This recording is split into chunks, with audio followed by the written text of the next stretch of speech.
That's right. Greetings, fellow armchair Imagineers. Tiki here. And Blue Dragon 5. And Alex. And oh my god, so much news, but not quite as much. No. Oh my god. This will probably not last 2 hours. Hopefully not. How y'all doing tonight? We are here for part 2 of our Disney Investors Day roundup. News roundup, and tonight we're going to be talking about Disney and Pixar specifically. We're going to be kind of going category by category, talking some live action remakes, some sequels, some Disney Plus series, the whole lot. Different day. It's going to be a wild ride. Yeah, I know that Marvel podcast. By the end of it, I was just like, I am such a third wheel in this. All right, let's see. Claude Green Guy, wish Disney television animation was also talked about. Yeah, that's a good point, Claude. Yeah. I didn't even think about that. They didn't bring that up at all. This is just kind of the big studios, though. The big four, if you will. Yeah. And then all the big pillars of Disney Plus, if you will. Yeah. Oh, yeah. Donovan Martin, I can't wait for these shows. Yeah, we'll get into it. Oh, we will get into it. All right, happy to have everyone on board. Let's just break everything down. Oh, good. That's good news. Net. I'm happy. Oh, hooray! And they announced some guests too. Jennifer Goodwin. That's awesome. Penn and Teller. That's going to be interesting. Yeah. I am living for that. I can't wait to see. I can't wait to see Teller react to little Claudes. That's going to be a lot of fun. Hey Nate, did you get a different account? Because I literally just put Luke talks about movies on the Friends of the Channel. That's Nigel. Oh, it's Nigel. Okay. Wow, Nigel is Nate. All right. Anyway, inside baseball aside, if we can refocus here, let's. Sorry. Okay. Okay, my bad. Anyways, so let's just, oh God, so many people. Space is here. Nate's here. Donovan, happy to have you all. Let's get right into it. Let's start with Disney.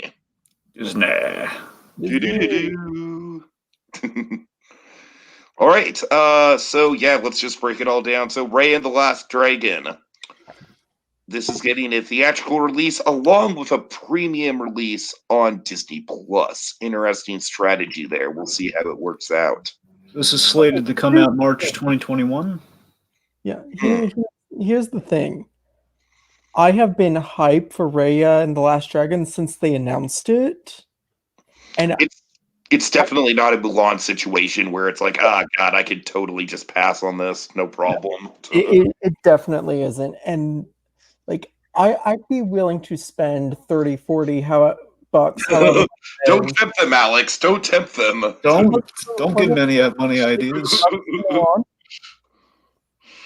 Disenchanted, Donovan. We'll get there. We'll get there. But wasn't Mulan $30 or $40? I don't remember. It was 30. Okay. But yeah, I am totally willing to spend $30 to see Raya and the Last Dragon. Like, just hook, line, yeah, and I'm with you. sinker. It looks unique. It kind of looks like I described the trailer as a mix of Tomb Raider and Kubo and the Two Strings. There's a bit of a Kubo vibe there. That thing, it looks really impressive. We have a really cool looking protagonist with. By the way, I heard it's called. Oh, I heard it's called Raya. I think it's how you pronounce her name. Raya, yeah, you're right. Okay. You're right. I need to get used to that because in my head this whole time it's been Raya. I know, me too. I think we all thought Raya, but now it's like the whole Lilo and Stitch thing. In the marketing now you get it. So now it's Raya. I think Raichu. There you go. All right. Okay. Claude, you're not wrong about more people watching it on Disney Plus. Yeah, well, and like they have made no secret that like they're testing the waters, seeing what they can get away with, and what they can get away with, basically. I mean, they gave us a bone with Soul. They did. That one, there would have been a big outcry if with a Pixar movie, nonetheless, if they're pulling that sort of thing. I mean, right after the backlash of Mulan, that would have been, we've been waiting for this thing, and it's a big movie for a lot of reasons, and now we're gonna pay for it. What are you doing, man? Nate says, I'm very excited for Raya. The story seems more sophisticated than modern day Disney movies. Yeah, absolutely. Just from a glance, it totally does. It looks, it's got kind of like a Kurosawa vibe to it almost. I know, which is really cool. I mean, I gotta tell you, seeing her with the bamboo swords is really awesome. Just seeing her kind of go to like with the not the swords, but the bamboo kind of like a combat, kind of like the bamboo bow staffs, if you will. Kind of a Kurosawa cross with Ghibli almost. That sounds about right. By the way, what is the deal? Because she's in so much. What's the deal with Aquafina? She's in everything these days. Because she's great. I get it. But I'm saying she's like in everything. Or the what is it? The Farewell. Have you seen the Farewell, Dragon? No. That's fantastic. It is. That's a fantastic use of Aquafina. Should have been nominated for Best Actress and Best Director. Anyways, that's a whole different conversation. All right. Let's see. Okay, I guess that's all we really got on. Just again, it was really impressive trailers so far. It's kind of operating off old information outside of like the how we're going to release it, which we now know. Again, they are banking on theatrical as well as premium, which seems to be them trying to even out. Like again, a long shot though it may be. They are kind of hoping for, okay, how do we make this not like Mulan again? Well, we're saying, well, you could see it in theaters. We gave you a choice. You could see it in theaters. You can watch it at home. Yeah. Well, let's be honest. What are you going to do, Bar? You going to go out? Well, I live in California, so odds are. You going to go out in the middle of a pandemic? All right. So next up is one that I am probably looking more forward to than you two because I'm a music nerd. I'm not the internet's busiest music nerd, but I am a music nerd. And I love me some 1970s punk rock, and I love the idea of a Cruella de Vil set against that backdrop. Will it be good? Who knows? Who the hell knows? But a great cast. Emma Stone, she can put some lipstick on a pig. So we got Cruella in 2021. Do we know who's directing this one? I don't know offhand. Because I feel like the director and the style is going to make or break the 1970s punk rock thing. I think the punk rock thing, I think it's a little weird. I'm not saying it's going to be bad or anything. I'm just saying a little weird considering how... What? Craig Gillespie. I have no idea who that is. Giuseppe or Gillespie? Lars and the Real Girl, Fright Night, I, Tonya. Larson. Oh, Tanya! Hey, and that's why we got House. So Paul Walter Hauser's in this movie. Okay, all right. My interest level just went up. I had no true. I was hovering. I got to tell you though, that Tanya thing has sold me. I got to be honest. Ooh, and Emma Stone, another great actress in the lead. There you go. Okay, so we have Paul Walter Hauser. I assume he's gonna be one of the cronies. Yeah, he's playing Horace. He's like the big picture they showed with this. They have you see Paul Walter Hauser and the other guy. This cast though. Mark Strong's in it too. He plays a character called Horace. I'm looking at the Wikipedia article. So we have Emma Stone as Cruella, Emma Thompson as the Baroness. That's interesting. Love me some Emma Thompson. Joel Fry as Jasper, Paul Walter Hauser as Horace, Mark Strong as Boris, Emily Beecham as Anita, Kirby Howell Baptiste as Tabitha, and Jamie Demetrio as Gerald. Yeah. Only four of those names. We have any idea who the fuck they are, but I'm very, very interested.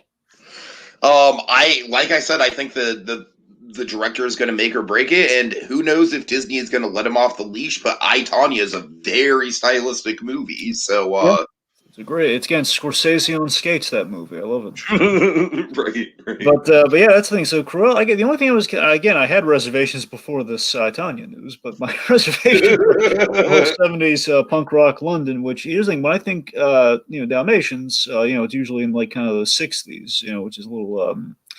It's kind of weird that we're kind of decade hopping for the stylistic thing, just given the whole prequel aspect. Given the fact that we've already had a live action Cruella de Vil, I don't really mind the, throw continuity to the wind. I think it fits the character. That's the important thing.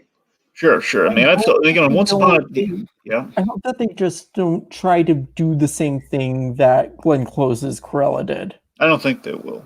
I don't think they will either with the punk rock thing.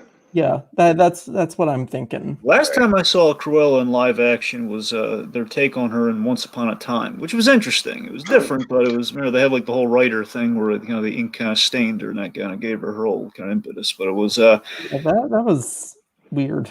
It was interesting. They had like I'm saying they had like a 1920s setting on Cruella, if I remember rightly. It was like they had like kind of maybe 30s more accurately. But the point being, it was like very much set in the past. Like going for the 70s angle is kind of interesting. Like again, kind of the London chic of it all with the punk rock and everything could be interesting. All right. So Encanto, I am so fucking intrigued. This is coming in November of next year. I am so hyped. So where to start? Like what if this is anything like what I want it to be, then I want this to be a throwback to like Mary Blair animation, but in 3D. Go ahead. I understand that it's probably not, but if this was traditionally animated, you know what? I'd like to see more of a stylized Mary Blair take though in 3D though. I think that'd be an interesting experiment. I feel like that would look wrong. I think it'd be in a Small World is basically 3D Mary Blair. That is true. I don't know. I think it could. I'm just typing up the Mary Blair thing because it's South America. Who the hell knows, Yeah. But I mean, Byron Howard and Jared Bush. Yeah, great team. Of course, the Wreck-It Ralph team and Zootopia. Mm-hmm. Yeah. And then they're joined by Therese Castro-Smith, who I think is new. Probably. Yeah. So, of course, our premise, in essence, all we know about this thing, it's about, as Jennifer Lee was kind of going on about, which, by the way, hey, good old Jennifer Lee. Yeah. Very magical realism. Yes, we have like a Colombian family, hence the whole South American thing that DK's going on about here. Colombian family with a little girl who's the non-magical member of the family, which really has to be like kind of like rubbing salt in the wound, like, hey, we all have magic, not her though. and Manuel Miranda doing music. Okay. Did you not know about this? No, I did not. Yeah, no. Manuel Miranda, he's doing the songs for this, and we have like. I'm sorry, this is like my new most anticipated movie of 2021 now. Yeah, we had like a little title clip. Basically, we do this weird thing where basically whenever they do an animated movie, like I've seen Pixar use all the time, they put on the DVDs. You have like this sort of you see like the environmental shot, you do like a 360-degree kind of reveal of the set. I am just gonna say I am all for this kind of teaser trailer, man. This gave me a taste, but it didn't reveal anything about the movie, but it really intrigued me. I'm all for it. Right. But it looks a little vague, but good. I'm stoked. And Nate, we have comments here. So Nate says Encanto feels like it would be a Renaissance era type movie. Could be. Like I said, it honestly more feels like a Walt era movie. Honestly, yeah. The artistry of it. Like this very much feels like in the golden age, in the spirit of the golden age, where you had those moments that were just animation for animation's sake, like the dwarves walking up, or yes, yeah. I would say it feels kind of like the best of both worlds. It feels like a Renaissance Disney Renaissance premise that has been basically done through like the post Goodwill Trip Walt Disney thing, which we never truly got like a like we had like package films with that. We never had like kind of a story from that, which kind of doesn't that sound kind of like it's kind of ripe with potential there. That kind of sound like something that Walt maybe would have thought of, post Goodwill Trip. Exactly. And that's kind of, again, we never saw like a story from start to finish. Versus Goodwill Trip era is exactly what I hope this kind of puts its finger on the pulse of. That's exactly what I'm hoping for. Untapped potential, again, just versus like kind of vignettes versus like a full-on story, which could be really cool. Oh, I'm not saying it even has to be vignettes. Like Alex said, I just want it to invoke the spirit of like animation for artistry's sake. Yeah.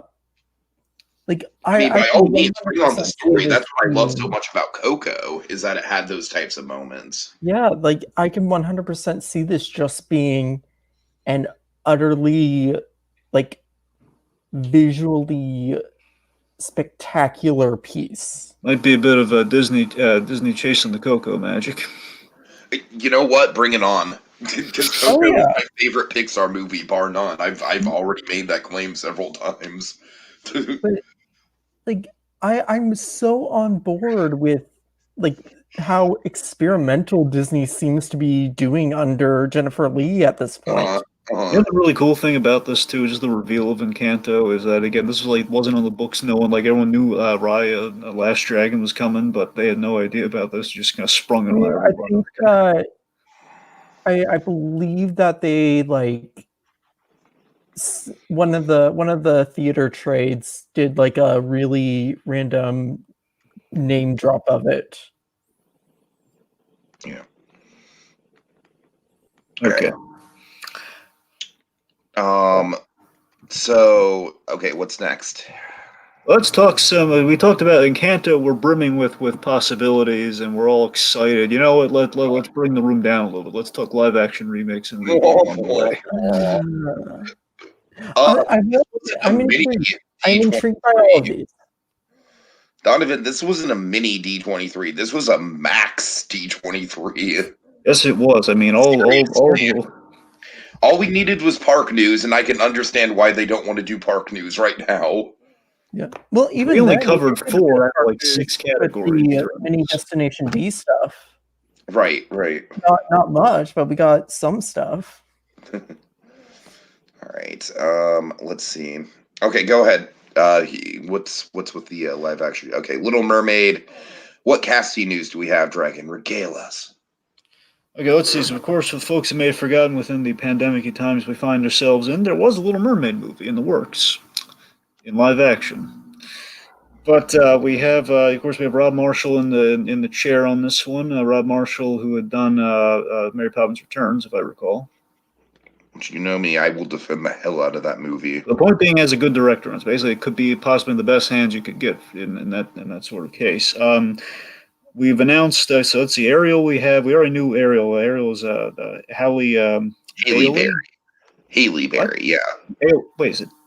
Okay, so it's Haley. Okay, Halle Bailey. I thought it was Halle. That's what I'm saying. I thought it was Halle Bailey because it sounds so close to Halle Berry, but it's not. Oh, Halle Bailey. Oh, God, you're right. It does sound so fucking close to Halle Berry. I don't know. You know, it's like, anyway, so Halle Bailey as Ariel.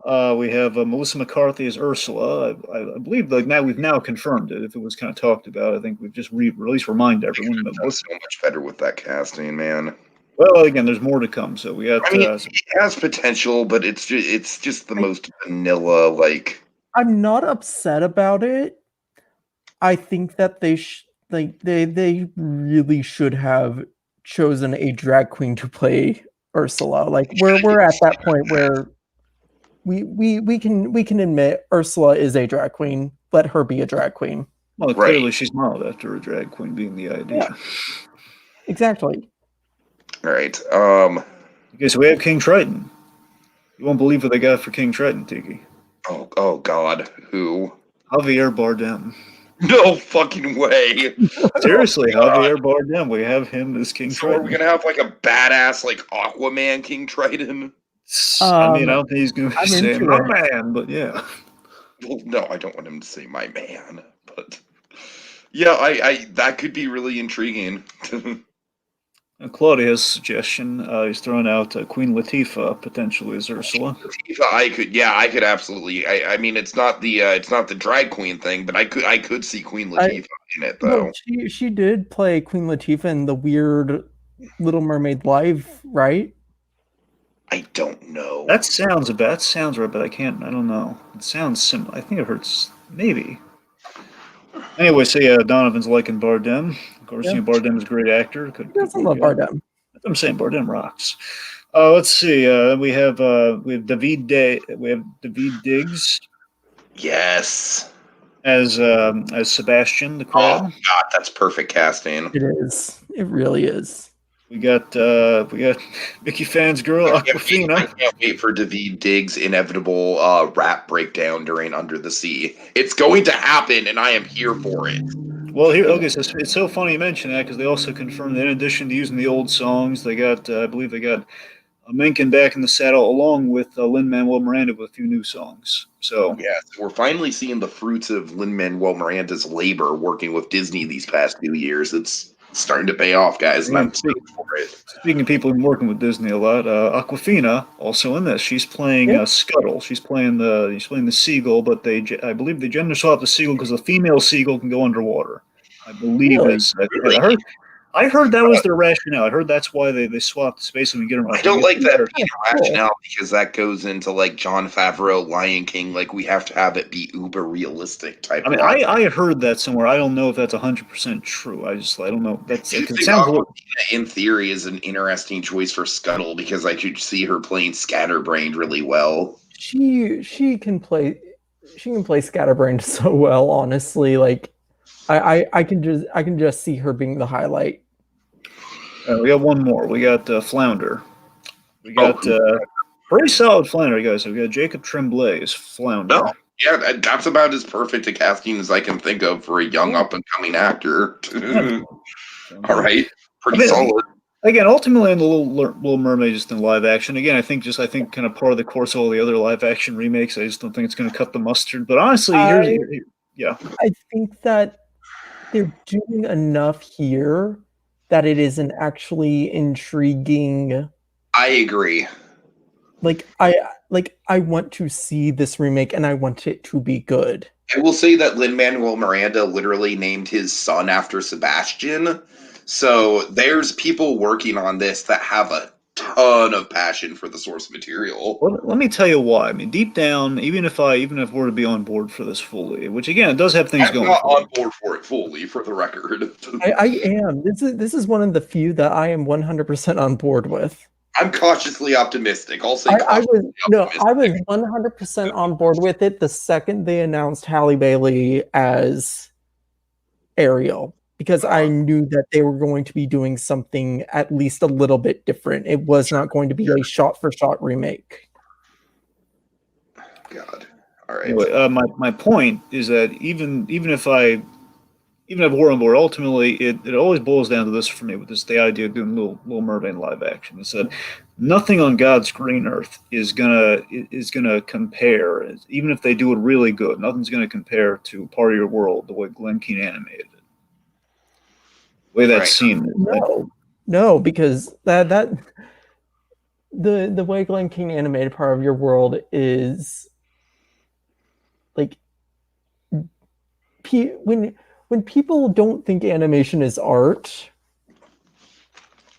like you look at Part of Your World, you look at Beauty and the Beast, you look at Coco, you look at even the Encanto,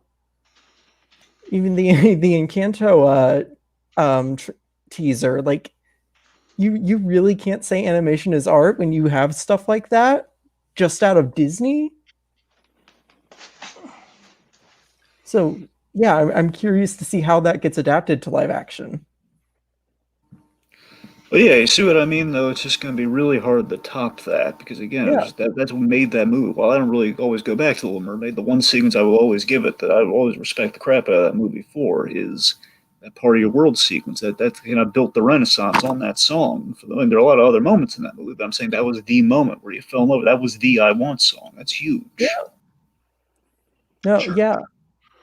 I don't think you're ever going to be able to top that in live action. So ultimately, that's kind of fighting this movie for me. Dragon, you can't hang your hat on one moment, though. Yeah, like I'm just saying that's a big moment, though. Yeah, but still, you're literally hanging your hat on one moment and saying it can't live up to. You can't. I don't know. I think that's not wrong, though, is it? I mean, again, it's not going to live up to that moment. Even if the live action doesn't live, it doesn't mean that the rest of the film isn't going to be interesting, though. I'm saying the movie has things going for it. I'm saying like fundamentally in the DNA. Maybe that's what I get. That's for me, I guess. Right. Fair enough.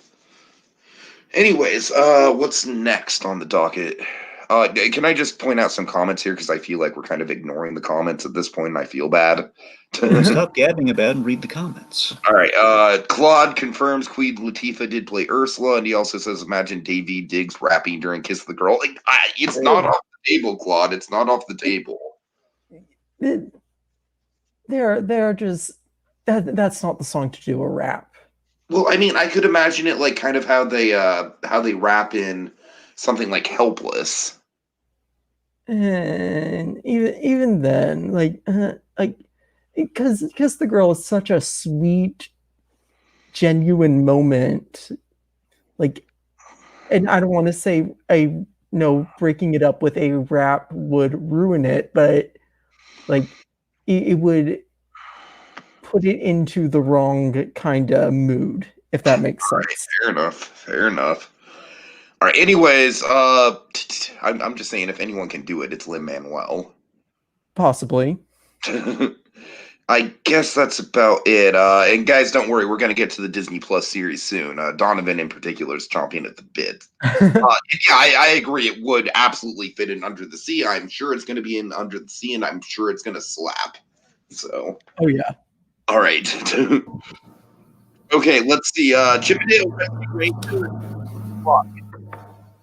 Like, I like Rescue Rangers. Are we literally going to get like another like Sonic the Hedgehog, Alvin and the Chipmunks, Smurf kind of like? Yeah, that's what they said. They've said live action kind of hybrid animated movie, as in we're going to have CG characters in a real world setting, which they're going to be a very generic lead white male protagonist. Now, do you know the center of the focus? Do you know who's going to play Chippendale? I do. You know who's going to direct it though? Who? Akiva Schaffer, the guy who did Popstar. Okay. I mean, when I think Popstar, I don't immediately think Chippendale Rescue Rangers. Neither do I. Oh, look, all I'm going to say is we do have. I think we have some fun people in the role. I think we have John Mulaney, we have Andy Samberg. Of course, I love me some Samberg. And they said, yeah. I adore everything John Mulaney does. That man breathes, and I applaud. But this casting confuses me. We also have Seth Rogen is going to appear in a cameo of some variety. They're saying cameo, so I don't think it's going to be one of the other main characters from Rescue Rangers. Why can't we just have Seth Rogen as Monterey Jack? That would work. That's what I'm saying. I assumed he was going to be that guy, but apparently, I'm just saying when you say cameo, you don't think he's going to be that guy, right? No, I would hope that Monterey Jack will be more than a cameo. That's what I'm saying. But here's the thing. Yeah, is Gadget. Love it. Yeah, Claudia here suggesting Kristen Schaal or Ricky Lindholm as Gadget. I don't know who Ricky Lindholm is. If I remember, do you remember? Do you remember in Kidding? Remember the girl that Jeff Pickles went on the date with, who like changed their whole life and we had like the 360 degree? Yes. I believe that's her, if I recall correct. I'm pretty sure that's her. Okay. I don't really. She's in other things. I'm just saying that's like I know what you. I'm not really too familiar with her, so I'm just going to default to my girl Kristen Schaal. Right. Love me some. I could see Fat Cat as a cameo. I could see that. Rescue Range.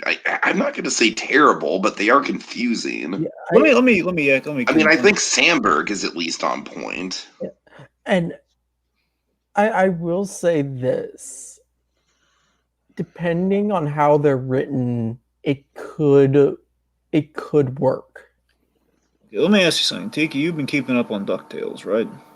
I'm about a half a season behind. Well, that's not helping my point, but okay. I heard that, if I recall, I believe because they announced like a whole bunch of guest stars in the third season of DuckTales, which apparently now is the final season. I believe one of those characters, one of the kind of show's feature were the Rescue Rangers. I believe Chip and Dale was supposed to be in that season. The Rescue Rangers did show up, but it was really weird. It was like they were to scale. And so it was just like kind of tiny chipmunk Rescue Rangers like doing silent antics in the background. Oh, lame. Yeah, it was odd. Let me ask you something. Could they It's been a long time. Like, how do they sound? How do the chipmunks sound? Well, that's the thing. They basically sound like Alvin and the Chipmunks. They're just That's what pitched. So that makes you wonder why you get John Mulaney and Andy Samberg with the idea we're going to pitch them up, or assuming we're going to do that. Hopefully, we're not going to do that. But if so, it's they have such like you hear their voice and that's John Mulaney, that's Andy Samberg. So presumably they're not going to do like the usual kind of voice. They're going to go like the Huey, Dewey, and Louie from DuckTales route. You can imagine where we kind of instead of giving them like the iconic list, we're going to like have different give them different voices, differentiate them. Well, sure. In this case, it's kind of make the actors pop. Which my point ultimately I'm getting at here is I think the remakes continue to get more and more personal. I feel like how they're breaching the either the classics. In this case, they're going a little deeper with the Disney afternoon and or the Disney series. In this case, first we had Kim Possible as a crappy TV movie. Now we're doing this. It's getting more and more dicey the deeper they go. Like, what's next? Recess? That's what I'm saying, man. Oh no! Oh God! Don't tell me. That's the direction we're heading in right now. With stuff like this. They make it exactly like the Diary of a Wimpy Kid movies. Well, we're not. We're not going to cover this exactly. Just to mention it, they're actually doing a CG version of Diary of a Wimpy Kid. Whatever. For Disney, but he looks like the illustration on the book. He's all the weird misshapen kid. So the animation test did not look flattering. All right, so we're getting a remake of Pinocchio with Robert Zemeckis. Why? Okay, so I got to be honest. Of all the, I have a few thoughts on this. Number one, choices? What choices? So number one. What happened to the Robert Downey Jr. Geppetto movie? That is a good question. I couldn't find anything on. Maybe Doolittle killed that project potentially. I don't know if Doolittle did. I don't know if that project. Here's the thing, because there have been a couple adaptations of Pinocchio over the years, not all of them with Disney. Now I don't know if even you're gonna roll your eyes at this. I know that even Del Toro's got some Pinocchio project in the works going on right now. I'm sure he does. But I am far more intrigued by Del Toro's Pinocchio than It'll never happen. It'll never happen, but I am far more intrigued. None of the interesting Del Toro movies ever got made. Okay, but you see my point. I love Shape of Water, but that's not adapting anything. That's different. Well, I mean, it's kind of Creature from the Black Lagoon. But no, not really. Oh, come on. It's totally... It's not a remake of Creature from the Black Lagoon. It's a better... I mean, come on. It's like, anyway. Don't even get me started. Anyway, the point is... anyway, sorry. I'm just trying to get off the Shape of Water. And my point is with the Downey Jr. of it all is that again, like, I don't... It's possible Downey Jr.'s version wasn't with Disney. What Doolittle wasn't at all produced by Disney. Oh God, no. That's what I'm saying. So part of me thinks that it just wasn't slated with Disney. So I don't think it's the Downey Jr. one, but I could be wrong because he has left a couple. Like he was, he's almost in Megamind once. I don't know. Like Downey Jr.'s been involved in a couple things that didn't come to fruition. So I don't know if that's entirely true. I don't know. But we do know. So we had Zemeckis directing this, and Tom Hanks is playing Geppetto. Well, Tom Hanks is in the movie, starring in the movie. Now this can go one of two ways. I would assume he's playing Geppetto. Yeah. Well, here's the thing, though.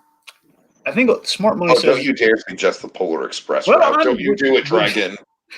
I think all the evidence and the logic points to him being Geppetto because of this. I mean, much as we love Tom Hanks, he's been around for a while. I don't think he's kind of got quite the chutzpah. I'm a real boy, Bullseye. That's no. Oh God, just, no. I apologize. Yeah.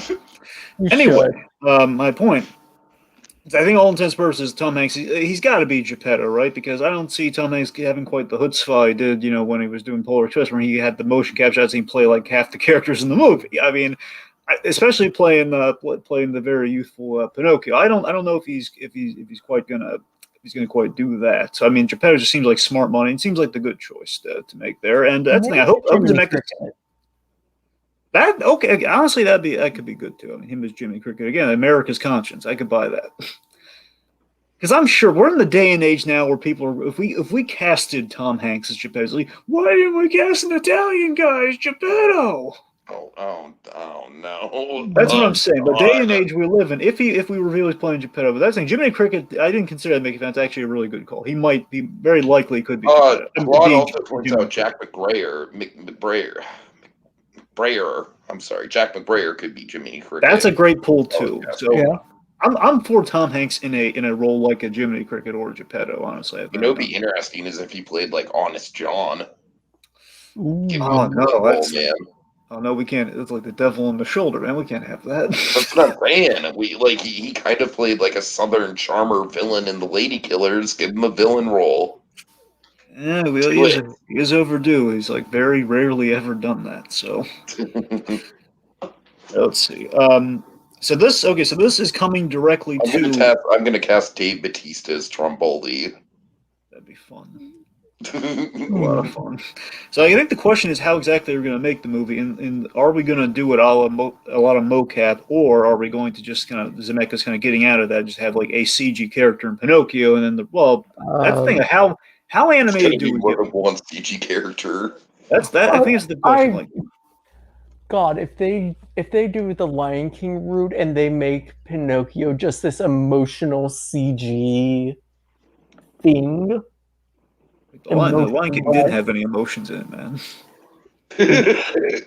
I meant emotionless. Oh, there you go. Like, oh God, I'm going to give this one the benefit of the doubt at the moment, but like, you're on thin fucking ice. You guys know that there's another Pinocchio that's out right fucking now, right? And it looks creepy as all shit. That might be Tika. That might be the Del Toro one. No, it's not the Del Toro. No, seriously. The Del Toro, I saw the concept where it looks really creepy. It might be it. No, I mean, it's not directed by Del Toro. No, I know. Yeah.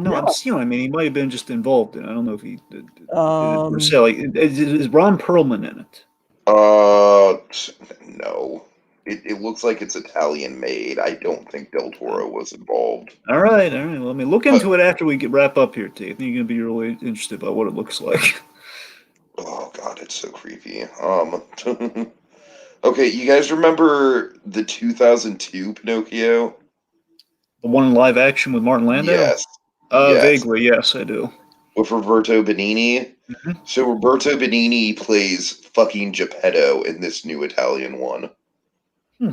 It's so weird. I don't like this. It's horrifying. Now, let me ask you this: do we do Honest John and Gideon in do we just make him human, or do we do like a computer animated thing to continue the whole anthropomorphic? Dude, I'm gonna have to look into that. I don't know off the top of my head. No, I'm asking like when we do this, do you don't? Okay. Oh, I don't know. Making them human would make sense. That's what I'm saying. Like, would you want Pinocchio to be the only CG character, or would it be like Zemeckis going to have to CG the non-human characters within the movie? Well, I mean, I would say Pinocchio and Jiminy Cricket. Well, I mean, okay, yes, fair point. Yes, those two CG characters. Yes. Yeah. Anyway, so the other big news before we move on is that again they're doing this one like Lady and the Tramp, as in it's going to be exclusive and available to everyone via Disney Plus, and no premiere on anything on Pinocchio, it seems. All right. Yeah. And Donovan does not feel they should remake every. I agree with you, Donovan. Yeah. Goofy movie 2025 with hyper-realistic Goofy that will haunt your nightmares. That's gonna be the nail in the coffin for you. Isn't it? It's gonna be like, that's it. I'm done. I'm checking out. Where's the short bridge? I'm walking on. All right. Oh God. Okay, what's next? Well, you know what's next. We got Peter, Pan, and Wendy. Well, I'm sorry, Dragon. I have the comments pulled up right now. So I haven't pulled up too. I don't have to go anywhere. They're right there. Okay. All right, so Peter Pan and Wendy. This is, I don't know. Like we have so many fucking Peter Pan movies. I am so sick of it. Jude Law's Captain Hook. It's solid casting. It is solid fucking casting. I will give you that. I will give you that much. It's solid casting. But you know what? Captain Hook is not a hard role to cast really fucking well. There's a number of great actors who could do a really good Captain Hook. So I am not on board with this, man. We've seen way too many Peter Pan movies. I'm surprised you're not on board with this, Tiki. You know why? Because honestly, out of all the live-action Disney remakes, I gotta be honest, just in concept, Peter Pan doing it like ideal. Like here's the thing, and when they Are you presented, fucking serious? well, let me get there. I'm getting there. Peter Pan is like one of the most outdated Disney movies. That's what I just said. As all the ones that need to be updated. This one. Man, I don't know. That's why I'm surprised that you wouldn't want to see this one done, updated. And again, what I'm trying to get to here is again, when they've been presenting these, they've been using like as classic as like old kind of stills of animation from the originals. It's like they're trying to evoke it before they've shot any footage, like with Pinocchio and with Peter Pan, assuming they're going to try and keep it in that style. But again, with your new players like your Jude Laws and Yari Shahidi, the girl. Yari Shahidi, which I was blindsided by this casting, and I am in love with it. Yeah, of course, she's playing Tinkerbell, and she's the daughter in Blackish. Am I right? Yes. Yes. So that's it. I mean, again, we need to update a few things in Peter Pan, which again aren't quite as PC as they once were. And again, they kind of lends. If we've had so many Peter Pan adaptations, what's one more possibly done right and done by Disney itself? Yeah. I mean, of all the other ones that we've had that are completely needless, Peter Pan actually one that might necessitate itself a little bit more. Yeah. We've had literally like 3 big budget Peter Pan movies in the past 20 years. Were any of them good? 2003 was good. Yeah, I was gonna say 2003 is probably the closest adaptation of the book we've ever gotten. Fair enough. I mean, again, it's a we'll see. I guess I don't know. We'll see. I mean, the Jude Law kind of has me intrigued, and again, of all the forced ones we're getting, Peter Pan, let's give it a shot. I don't know. Okay, so just going down the comments here, Donovan's like, "No, Goofy, that will give me nightmares." Who do you think could play Mr. Smee? Off the top of my head, I would say Gad. Well, I don't think we can get him for every sidekick, though. That's the thing. Yeah, I know. That's why it's just off the top of my head. Right. I don't know. Maybe Odenkirk. Ooh.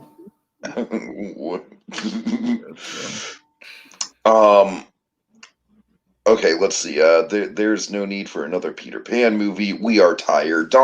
Nate, that's how I feel. We are tired. That's a good way to put it. What about a live-action remake of Peter Pan 2? Honestly, if they went a sequel route with it, and given the title Peter Pan and Wendy, it feels like more of a sequel than a remake. Like, if it was just a remake, they just call it Peter Pan, so I don't get the Peter Pan and Wendy thing. The original book was Peter Pan and Wendy, if I remember. Oh, is it? All right, you see, that confuses me, though, because are they going to, try and make it like a beat by beat of the original, or are they going to try and, adapt the book more closely? I don't know, and that's why I'm so intrigued by this. I don't know. I guess I'll be the pessimist out of the bunch here. Also, this is yet another one. This is just for Disney Plus, so you don't have to worry about a premiere or anything on this one. It's just coming directly to it, a la Lady in the Tramp. All right. And we don't talk about Pan, Claude. Oh, God. Pan's the Hugh Jackman one. Here we are now. Entertain us. No. It's not the Hugh Jackman one? Yeah, it is the Hugh Jackman It is. Yes. We're just, no. Right. You know what I think of when I think of Peter Pan? I think of fucking mines. Just minutes and minutes and minutes of staring at mines. I'm sorry, what? Literally, most of that movie is set in a mine. You mean when you say mine, you mean like a mine shaft or something? Yes, like a mine. There's nothing but mine shafts. Yes. That was Pan. Yes, that was Pan Dragon. Mine and Nirvana covers. Do they have the important Nirvana cover? Did they have the Come As We Are in there or no? Why is Come As We Are the important one? That's the important one. The important one is Smells Like Teen Spirit. Well, I mean, yeah, it's not the cool one though. Right. I honestly don't know if they had Come As You Are. Anyway. Okay, so let's get into some sequels. So, one that is pretty damn exciting. It's been It's Enchanted. Yes. Oh my god. Oh god. Oh god. I love Enchanted. I feel love like Amy Enchanted Adams. is getting kind of like a new resurgence in popularity recently. I mean, you imagine there was a bit of a resurgence after Frozen with the whole, Idina Menzel of it all. And as it should, because Enchanted is a wonderful movie. It wears its heart on its sleeve. Amy Adams just kills it. Amy Adams was nominated for an Oscar, right? Or did she get snubbed? I don't think she was nominated for this movie, but when has Amy Adams not been snubbed? Really? Well, I'm saying, did she get the nomination? No. I don't think it was for this. That's a crime. Well, I know she's been nominated, Dragon. Yeah, she's been nominated a lot, Tiki. That's the thing. Yeah. All right. She is great though, but also again, Enchanted is I'm echoing the sentiments, guys. Enchanted was great. Kind of taking the modern fairy tale, putting it in New York, a lot of fun there. Yeah, and I really hope that Patrick Dempsey is back. I really want to see those two crazy kids, see what they're up to. Well, think about the namesake of the title. What do you guys think it might be? Because my theory is it's just going to be kind of what we explored a little bit in something like a Shrek, Forever After sort of thing, where it's it's like what happens after the happy ending, which I think is always a really interesting idea. Like, what if we kind of focus more on that idea? We're just kind of cast to the side after Rumpelstiltskin in that Shrek movie. Like, what if we actually kind of punched in on here, what if we took this ridiculously, wonderfully optimistic character and what happens after the happy ending of your movie and everything? And after 5 a while, years of living with that would be realistically, a little grating. Do you think they? Let me ask you this. I'm off the top of my head right now. Did they get divorced since a fairy tale character getting a divorce? Oh man, I'd be intrigued. Basically, that's what I'm saying. Disenchanted, the namesake of that title makes me think that we're going to take our triumphant character, we're going to put her through heck in this movie. We're going to zap away the magic and the majesty we kind of left out on because we so rarely revisit these things. And again, it's kind of like the whole Frozen 2 of it all, where again, it was the first time ever we got an animated sequel to a movie, to essentially a Disney princess movie. And this would be kind of the examination of live action, hopefully a little better than Frozen 2. Right. Yeah. And again, only on Disney, this one exclusively to Plus. So yet another, so I believe it's 3 total that are just coming directly to Plus. So again, no muss, no fuss, going to Plus. All right. So this next one, in spite of me not liking Beauty and the Beast much at all as a live action remake, I'm genuinely kind of excited for it. Why? The best part of Beauty and the Beast was Luke Evans and Josh Gad. Definitively, the best part of Beauty and the Beast was the credits. Oh God.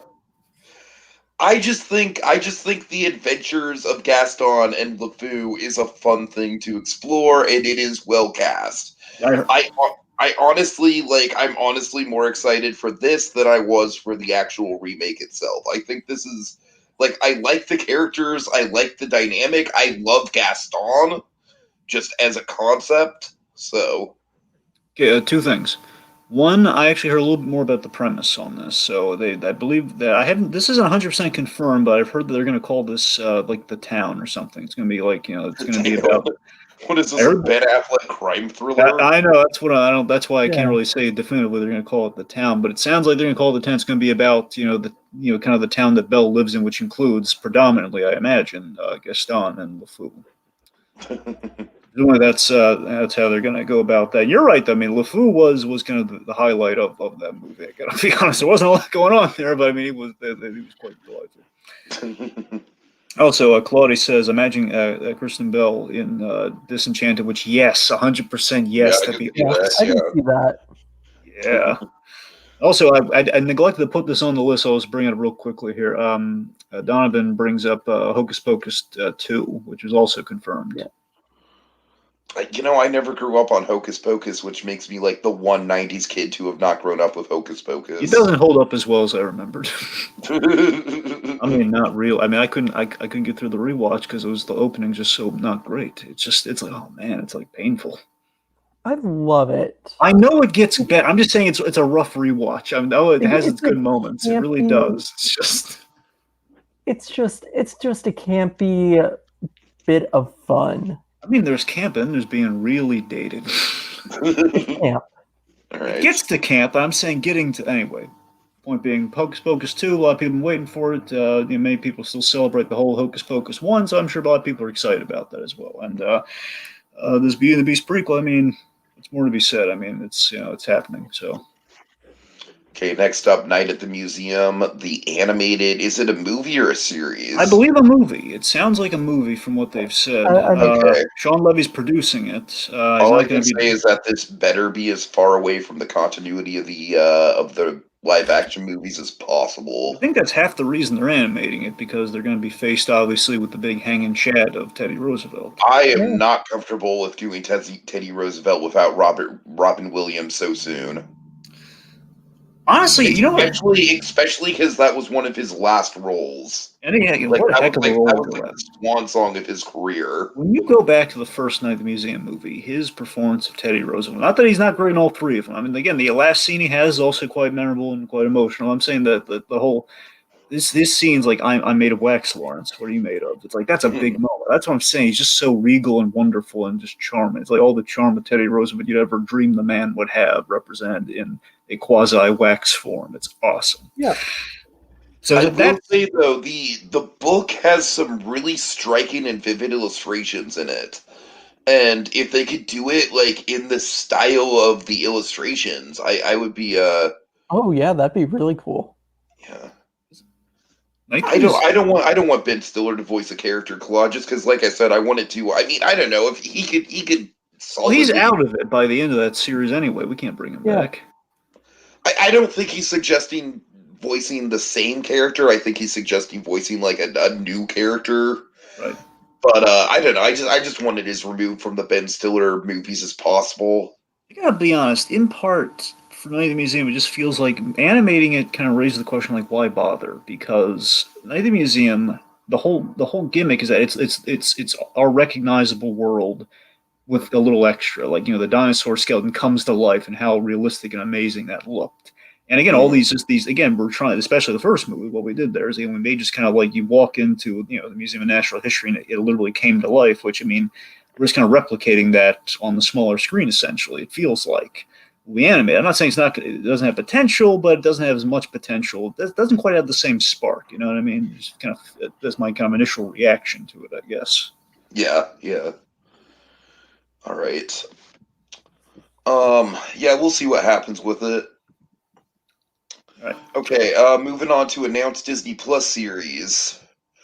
So hold your horses on the animated stuff. We have one other thing to talk about that's a little hit or miss for me. We have the mysterious Benedict Society. Now, here's the thing.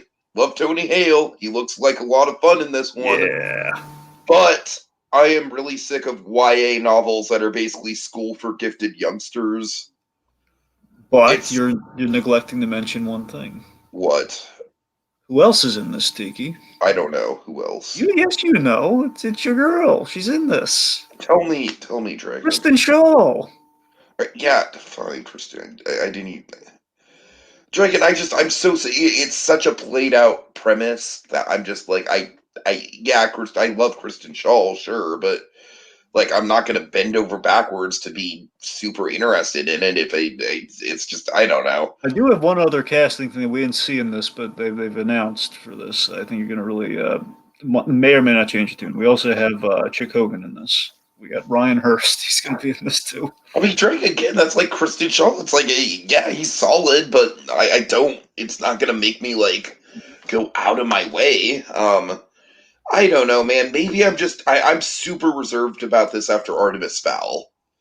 I will say that much. Yeah, Artemis Fowl did not do... Artemis Fowl was a tragedy. It was. It was. It's a waste of like, Carol. Just the whole idea of like, oh, these, I don't know, like these kids who are like, I didn't fully wrap my head around the premise either. It's like, It's like a series of unfortunate events meets the X-Men. That's pretty much it. So they do have powers. I mean, they at least have skills. I don't know if they're quite powers. That's but what I was confused about. If they have skills or powers, I'm just saying. It sounds like he kind of talked up like what their abilities were. They was really handy versus them actually having like powers. But I don't know. It's not a slam dunk sell for sure. I just thought you might be interested in it, given like some of the star power. But by all means. I mean, like, Tony Hale definitely looks like he's having a lot of fun, and he looks like I love how far removed from Forky he is in this. Yeah. Like, you wouldn't even guess that that's the same guy who's doing Forky. I don't know. Playing both the bad guy and the good guy in this. Right, that's fun. It's kind of like what we wanted Dwayne "The Rock" Johnson's Black Adam and Shazam to be. Yep. Remember when that was on the table? Yep, the old nuclear man of it all. Destroy Superman. Wait, the Mighty Duck Game Changers? That's a thing? Yeah, they announced Mighty Ducks as well. Why? I mean, sure, why not? Just, can we get new things, please? That's kind of how I feel at this point. Like, that's why I'm so stoked. Some new things. I know. I mean, I'm saying that's why I'm so stoked for something like Raya or or Encanto. I'm just like, I don't know.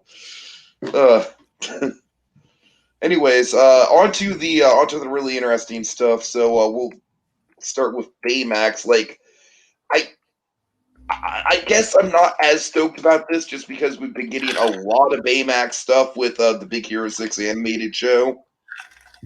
Okay, well, we have some details on this. So this is coming in 2022. So this is assumedly, from everything they've shown and it's implied to be in CG. So it's not going to be I assume that much. Yeah. It's basically, the premise is this is going to be more focused on, like, presumably he's not going to be donning like the super suit like we've seen in the Big Hero 6 series. As in, this is going to be him as the healthcare companion more than a superhero. And each episode is him helping a different person. Like a different patient. He's going to find a different patient each episode and help them out. Okay, I like that. Which again sounds kind of nice, and again celebrating the simplicity of like what we love. That's about the only thing I can say for it. It doesn't sound like something that sounds like sounds pleasant though. Just a little bit of mindless entertainment. Yeah, sounds I wouldn't say mindless, but it sounds like casual, really comfy entertainment. It's like, hey, look at him help people out. Look at him. No, I'm gonna go with mindless. Well, come on. Look at him heal the sick. He's got bad robots healing the sick, man. What's wrong with that? Dragon, here's the thing. Like I said, I have been like so exposed to Baymax through the show that I feel like I've seen everything there is to write with that character already. Donovan, don't worry, we'll get to the big ones. We're kind of building to that. We're gonna get to a big one next. Not one of those, but we're getting there. All right, so Zootopia Plus. So yeah, this is This is coming also in 2022. It's a short form series. So it's going to be, we're going to explore the other characters in Zootopia. So probably not Judy Hopps and Nick. They're probably going to be, they could be like cameos or something, presumably. They could be around, but we're going to have like a different sort of show or vignette each time. So it's not just going to be like the same gimmick each time. It's going to be like, we have, for example, Flash is going to be in it. Like Flash 100-yard dash. That guy. Yeah. He's going to be in it. We have a Frou, kind of like the daughter of the Godfather, Shrew, in that, and we have some of the Tiger Dancers. They all have like a different kind of show. Like we have like a Real Housewives show for Frou. We have it's going to like a day in the life of Flash. It looks like the Tiger Dancers doing like a Dancing with the Stars type thing. This has potential just because I feel like Zootopia as a location is so vast and there's so much you can do with it. Exactly. So, yeah, I'm into it. I hope they keep some of the social commentary from the movie without getting too political. I think so far is based on those three premises alone. It sounds like we're not going to be dealing too much with it. But again, there's only 3 episodes, so. Mm-hmm. Claude, you know who they should get for the Mighty Ducks Game Changers? They should get the people who did Cobra Kai. If Emilio Estevez is coming back. It'd be hilarious if they got Kurt Russell. Yeah. All right. All right, let's see. Also, and Claudia earlier asked, I wonder if where Baymax fits into Big Hero 6, the series, is canon. I mean, probably he's just canon, like him what he's doing in his off time, I'd imagine. Yeah. So I don't see why it could be out of canon. But anyway. All right, so now, big money time. Tiki, hit him up. Yeah, so we got a Moana show, which is big news for a lot of people. A lot of people love Moana. Yeah, I know I know Cobra Kai is January 1st. I know. But we'll be there, buddy boy. We'll be there. So Moana, I think, has a lot of potential just based on like Dragon. Do you remember my initial reactions to Moana, where I was laying out all this tiki room god and goddess mythology? And so far, what they've said is, I do remember that, and they said they're going to explore more of the Polynesian lore. We can get that. That's what I'm excited about, Dragon. That's exactly what I'm excited about with this series. Got some music, got some Polynesian lore. What's not to love? Is Lin-Manuel coming back for this, or do we know? I'm just saying, when they say they're going to have music, I'd imagine, and Moana's going to be around for a lot of other Disney stuff. Why not one more? Why not Moana? Which I mean, they haven't said it, but I mean, why not? Officially said, but I imagine probably. All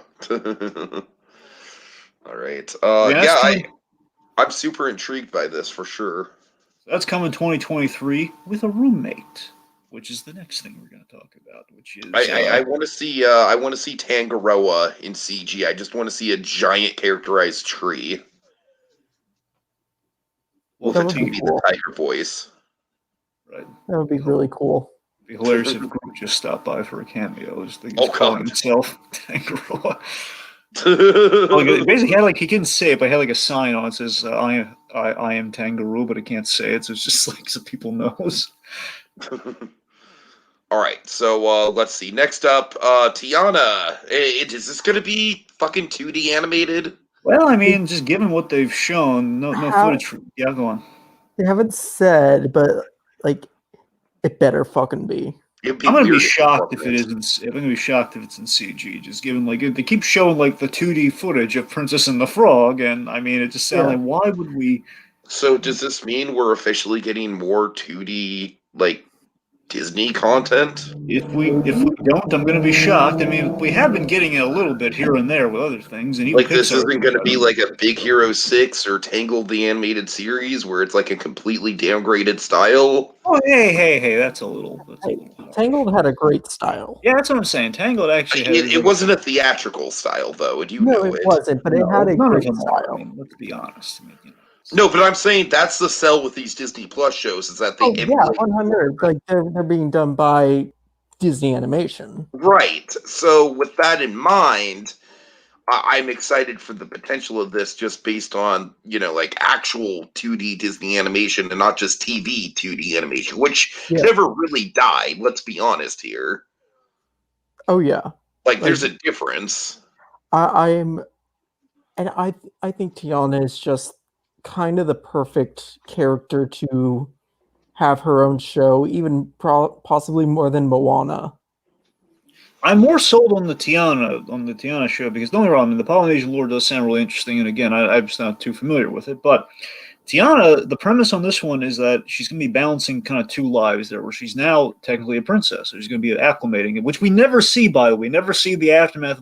How does one of the non-royal kind of characters that become princesses in the Disney universe adapt to that? Which is going to be interesting. And also, her trying to balance her other life, where presumably, like at the end, the Princess and the Frog kind of showed her opening the restaurant. Yeah, I'm really, really intrigued. Very sold on that premise. And again, assuming it's 2D, then we'll be in good shape. Right. And then finally, something I know absolutely nothing about, Iwaju. Waju, yes. Speaking of, before we get into Waju, also, Claudia, I think just throwing an idea out there. I don't think it's confirmed. Lance Reddick is a new villain in Tiana the series. Lance Reddick is awesome. I'd be down for that. I mean, I don't know who we play, but maybe he's like an evil, like a health inspector or something. I don't know. It'd be cool. Anyway, yes, Iwaju though. So Iwaju's coming in 2022. This actually had a fascinating story. Jennifer Lee regaled the folks with. Mickey fan, you want to tell them? Yeah. So, it's a collaboration between Disney Animation and an African comic book company, Kugali, which very small, but I'm pretty sure that No, they had they got some popularity recently. I'm not sure though. Yeah, they were an independent company trying to compete with Disney's. Like, we're going to kick Yeah. Disney's, and they're like, we're going to kick kick their keister essentially. And then Disney said, "Hey, you wanna collaborate?" Wait, it's going to be an Afrofuturistic, very, very of the times.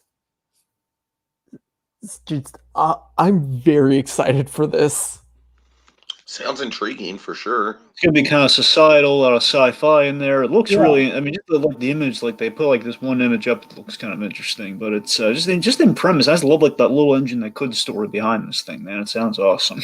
Oh yeah. I'm so intrigued by this. I think that all of these, I expect them to be good. If there's one that I'm requiring to be good, it's this one. Yeah. Oh, okay. Let's see. So next up, we're finally at Pixar. All right. Yes. It only took an hour. Right. Yeah. Now we're on to the really good stuff. Okay, so Soul has a companion Spark short, which I think is great. Yeah, it's Burrow. Did you see any of this? No.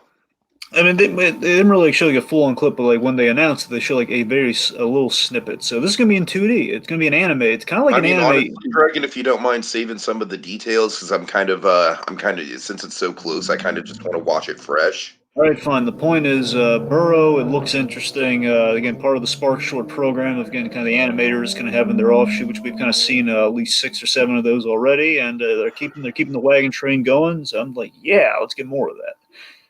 I'm getting some Kit Bull vibes. I'll say that much. It looks interesting. Yeah. Before we go any further, I also want to mention again, Pete Docter. I mean, out of all the presenters of this thing, I mean, Kevin Feige always has the monolithic status of the man who made Marvel happen. But I got to tell you, that Pete Docter, he's got the friendly swagger and warmth. I mean, out of all, he was like the most Walt Disney-esque of all the presenters of this news. Didn't you feel, Mickey, fan? Well, I didn't watch the full presentation, but yeah, I think that Pete Docter just in general has the Walt Disney of it all. Yeah, which again, I was just thinking that. Walt vibes. Yeah, because he's just talking about story and like love. Again, he's also one of the few creative. Like, Kevin Feige is also definitely a creative involved in the things. But that's what I'm saying. Pete Docter's like he's been in the trenches, man. Like the first time we got like a director presenting this stuff versus just kind of like a guy just trying to sell it to the investors. Well, I mean, really... Jennifer Lee. That's a fair point. Yeah, you're right about that. Okay, maybe I don't know what I'm talking about. But the point, it was nice to see Doctor give a good spiel there. He had real good presence. He felt really comfortable. All right. Yes. Okay, so let's talk about a movie Tiki's looking very forward to, and coming June 2021. What is it? Luca. Yeah, I mean, I'm intrigued by this in very, very much the same way that I am intrigued by something like Encanto. Just the cultural exploration, the possibilities for the animation. Looks very good. I don't have a lot to say about it, that unless there was details announced, which I'm sure there probably were. Yes. So Enrico Casarosa is the director on this. He did La Luna, little Luna short. So that was him. Again, another kind of I believe the Italian lineage kind of coming through with that as well. It's set around the Italian Riviera. It's kind of boy befriends a sea monster, being the impetus. It looks like. And also it's the title. So Luca translates to Luke, which then kind of means man. So it's a very interesting title. Okay. In that sense. So it all feels very appropriate. And as Nate says in the comments here, Luca, very excited, as you should be, sir. Yes. Also says Pete was the only one that wasn't monotone the whole time. I'm looking at you, Kathleen Kennedy. Heck yeah. All right. Looks good. Yeah. Also, apparently, it's going to have the movie's going to pay homage to Porco Rosso. Oh, that's intriguing. I believe it, man. They love their Ghibli over there. Porco Rosso is honestly one of my favorite Ghibli movies. That's the pilot one, right? I'm not. Yes, sure. yes. Yeah, it's a good one. Michael Keaton with a pig head. Yeah. All right. Gotta rewatch that, man. It's good. All right. Okay. Then we have, speaking of Pete Docter and everything, we have Doug Days. I am more excited about this than I thought I'd be, just based on the clip, and honestly, the Ed Asner charm. I mean, don't get me wrong, Bob Peterson doesn't, he's going to be the standout as Doug, of course, with the voice, and I forgot how well the disembodied voice thing with Doug works as a gag, but man, I am just stoked to see Ed Asner back as Carl. Yeah. I mean, they did the every time I think it's like every time we're out, they pull us back in again with Pixar. Every time we think they're out of ideas, like how they top it from here. How they do the impossible next, and what do? They made us care about pants. They made us care about a pair of pants. And now fall 2021, Bob Peterson, he's doing essentially the new kind of a new Forky Ask a Question with these Doug shorts, Doug Days, where essentially he found a way to do a sequel to Up without uproaring everybody. Right. We found a way to do it. Let's do more shorts with Carl Fredricksen. The idea is presumably we're at Shady Oaks retirement home, presumably.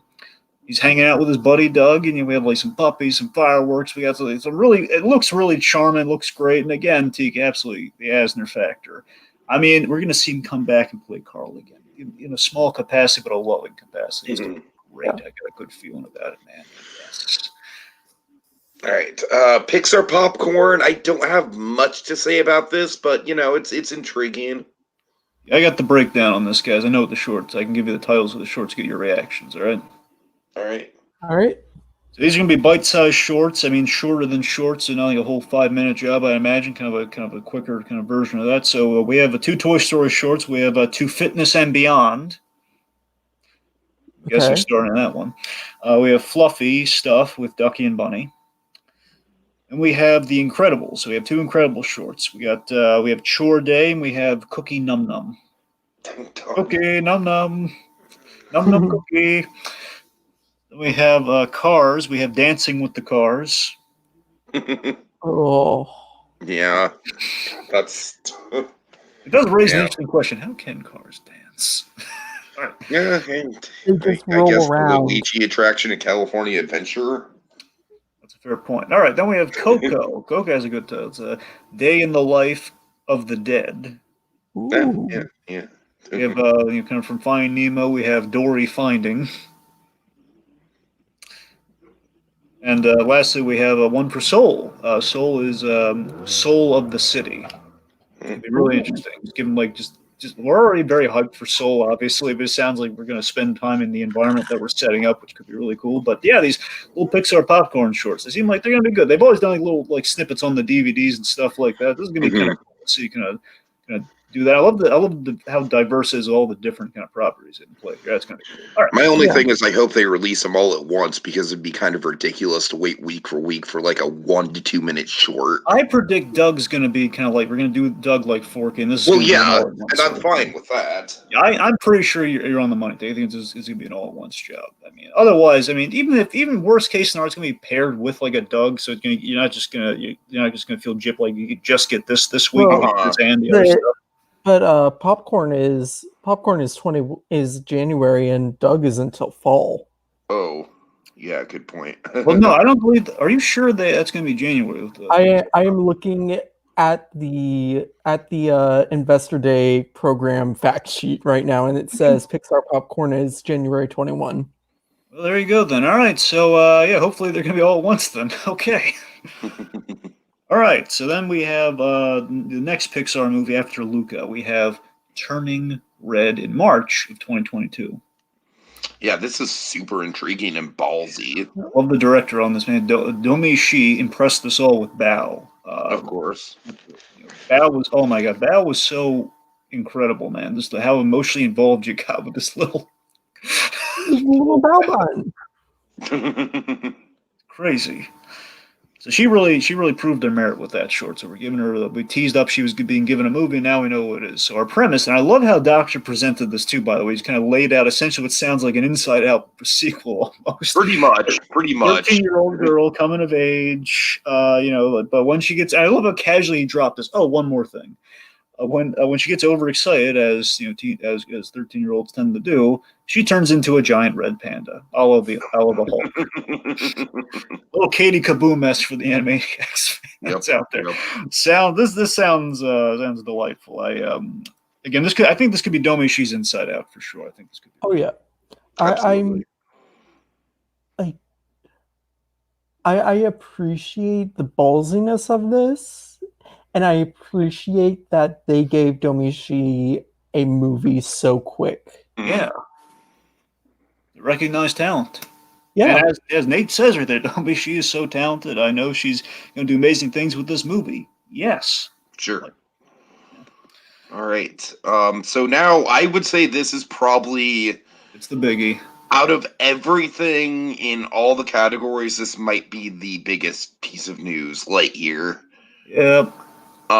Yeah, this is just like, what? But then the more and more you think about it, it could go either way, but I trust Pixar. They made us care about legs.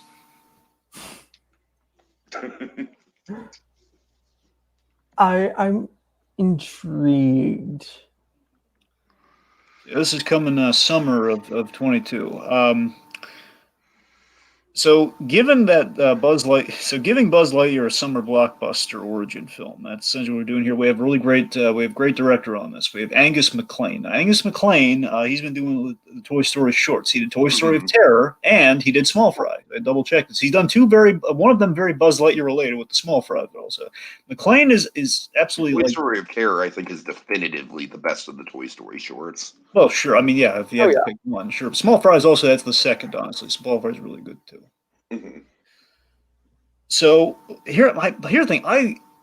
Once I reconcile exactly what they were doing, it's like I kind of realized, oh wait, they're finally doing it. The age-old thing they always kind of joked about, and everyone's been kind of speculating about, like, what if we actually did like the Buzz Lightyear Star Command, movie and universe.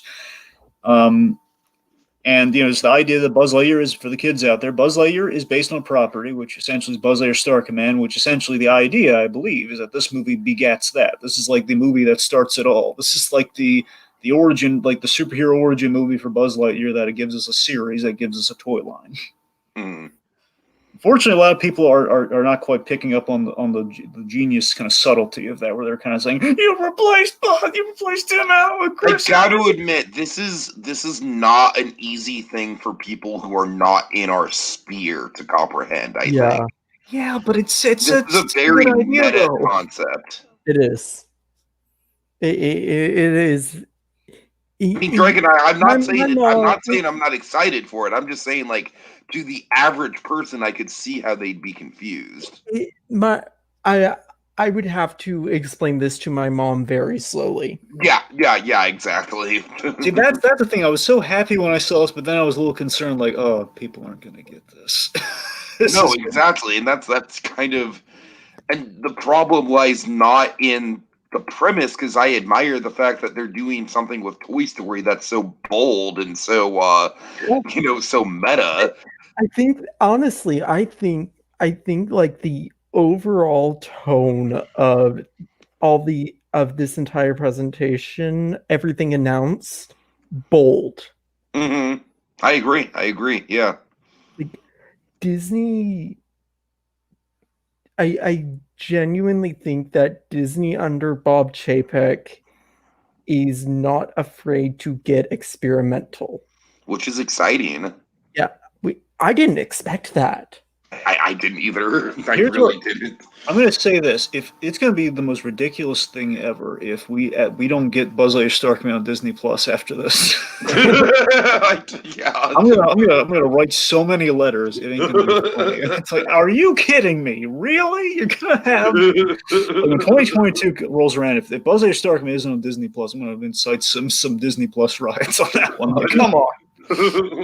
But here's the thing. So I love, of course, Chris Evans playing a young Buzz Lightyear. One, I mean, that's kind of wish fulfillment for me. Oh my god! I mean, if we're we're going to younger Buzz. So look, as much as I love Patrick, your two loves combined. I know it's crazy. That's what I'm saying. That's what I was like. This is so great, but people are going to be so baffled by this. It's like, but I know it's going to be good. Explain this very slowly. I know.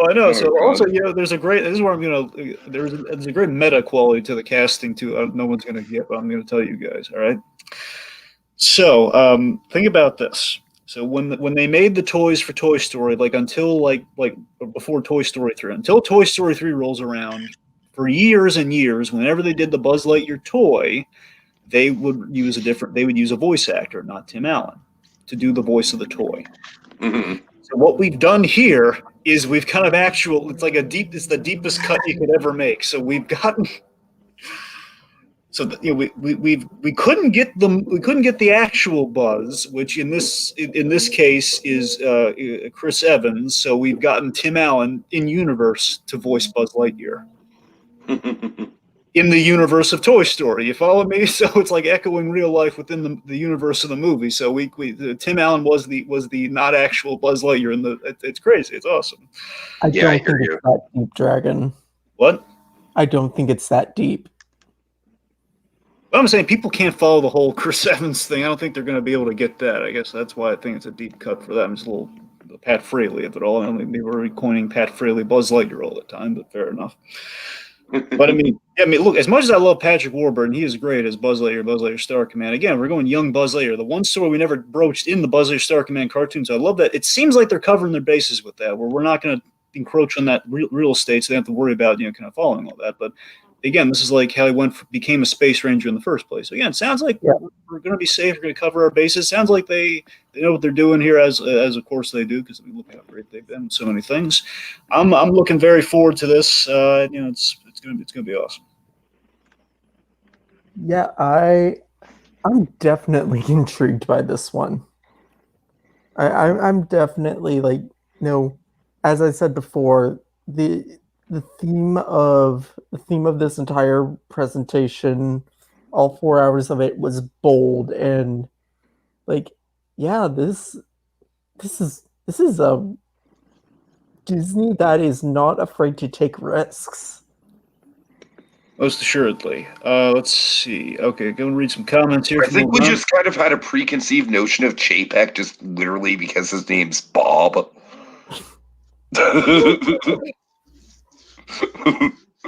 Just like, no, we don't need another Bob. Hey, wait a minute. Oh, God. Let's see, Donovan here, he says, what happened to live action Hunchback, huh? Where, they haven't announced. Unfortunately, that was another thing they did not announce during. What do you mean, unfortunately? We don't need live action Hunchback. Oh, you were on board for that a couple podcasts ago. Come on. Is it another Del Toro project? I don't know, maybe ages ago. I think we've suggested Del Toro. It's never been said they're going to do Del Toro with that. All right, fair enough. That's because you're all jaded with Del Toro. Don't take it out on Hunchback. Come on. Del Toro didn't do what I wanted to do. I'll be bitter about Mansion for some time, Dragon. I'm not even going to lie. Yeah, we're all. Yeah. Anyway, so. I mean, he was hyping, oh, I'm taking tours of the mansion, and oh, I'm such a big fan, and yeah. He technically kind of lives in a haunted mansion. You ever seen the inside of his house? It's crazy. Yeah, so I don't know. Also, we've lost visual, so. Okay, give me 1 sec. Let's see. And Don says Josh Gad is producing. Assuming that remains true, again, I believe we announced that a while back. I want to say Josh Gad's ultimately going to play the Hunchback of Notre Dame, which would be play Quasimodo, which would be awesome. Really? No. Oh. Josh Gad cannot sing out there. Oh, come on. I agree with that. Josh Gad cannot sing out there. He's great in Book of Mormon, but He's a great comedic actor. Let him spread his wings and fly, man. Give him a shot at He's it. a great comedic actor, but that is all he is. Let him play against type. He can do it. I don't know. I kind of feel like the kid kind of like in between the two fighting parents here, because I agree with you both, honestly. I'm like, in theory, if Josh Gad's it up and just plays Olaf for Quasimodo, then yeah, that'd be awful. But I believe that Josh Gad does have more of a range than Alex is giving him credit for. So I take it. Listen, we're going to take you in the other room, and all we want you to do is write down a name on a piece of paper. All you got to do is write down a name. We're going to duke it out. I'm going to punch Dragon a couple times. You just got to write a name down. That's going to decide who you're going to live with going forward. Well, catch me if you can for the kids out there. Okay. Oh man. All right. We have two shows left. Yes. Okay. Next, we have Cars the series coming in fall of 2022. So this is I mean, thank God it's not Cars 4. That's all I have to say. This is it's got a good writer on it. We have Cars 4. Like, it's basically Cars 4. I'm sorry, Dragon, who's the writer? Yeah, we got Steve Purcell on this. He directed. Probably wrote as well. He directed A Toy Story Time Forgot, which I think is arguably one of the weaker Toy Story shorts. I don't hate it by any means, but they've all been pretty good, though. I mean, it's not really the worst thing to say about them. So I gotta be honest. My thoughts on the Cars series. It feels like I've always liked the Mater shorts they did, all the Mater, like the cartoons with Mater and everything. Those are kind of fun. This is not necessarily going to be the same thing. It sounds like, but it feels like out of all the stuff that Pixar is doing, everything else feels rather original. This one feels like kind of like the Cars franchise in total, a little Disney mandated. Like I just don't know what else you can do with it at this point.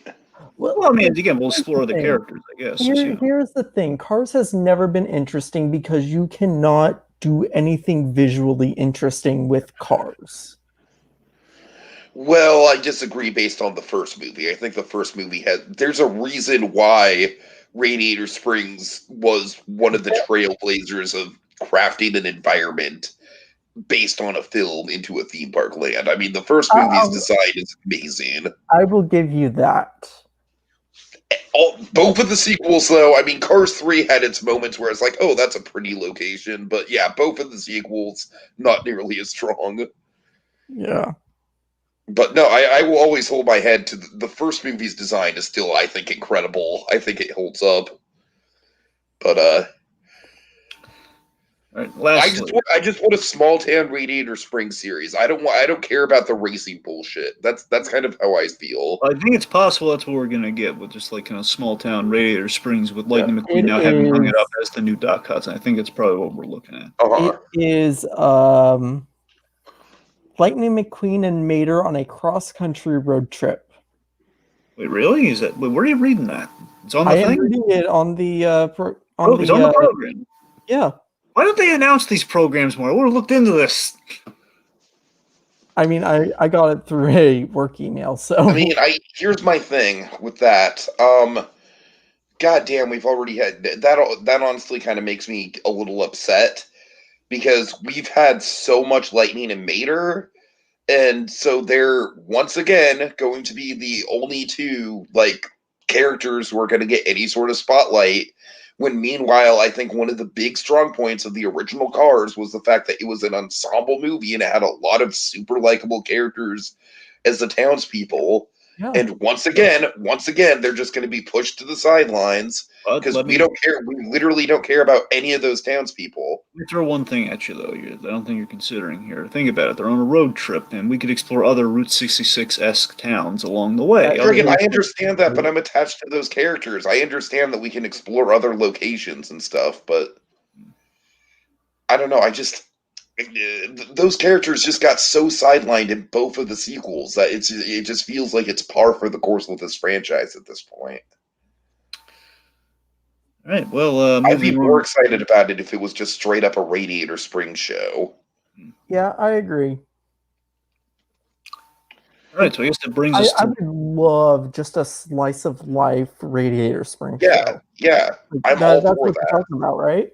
Yeah. Yeah, I would prefer that much more to what they're pitching here. All right, Dragon. Yes, that brings us to the last and most exciting bit. We've kind of covered the big exciting movie with Lightyear. Now talk about the big exciting series, the Pixar's first original series, long form series too. This is not going to be like a shorter week. I am intrigued by this. I am so intrigued. And this is coming in 2023. It is a show called Win or Lose. Okay, so this here's the origin. So the writer and director on this is Kenny. It's Kerry Hobson and Michael Yates. So Tiki, in a sense, it could be Yates.